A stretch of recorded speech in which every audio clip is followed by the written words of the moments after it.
In an age of rising aerial threats, India has unveiled the silent sentinel of its skies, the Integrated Air Command and Control System, or IACCS, the cornerstone of the country's evolving air defense network.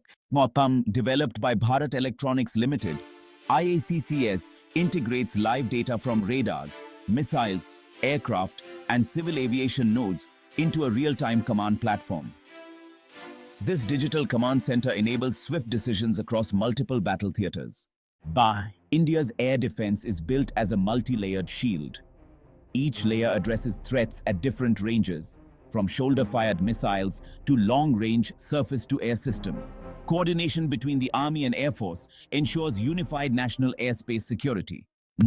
The first layer neutralizes low-altitude threats like drones, UAVs, and short-range missiles using MANPADS and air defense guns, the shield closest to critical assets.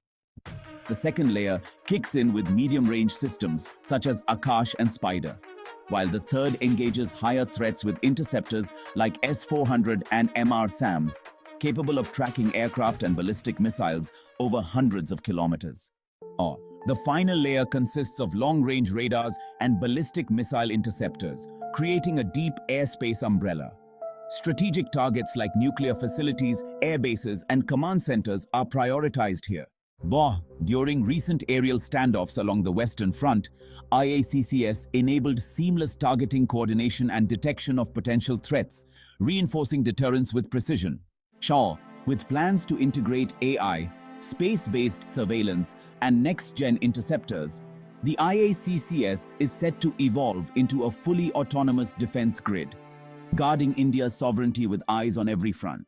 As asymmetric threats rise and regional tensions flare, India's integrated air defense stands as a testament to technological preparedness and strategic foresight. The IACCS is not just a system, it's a shield of resolve.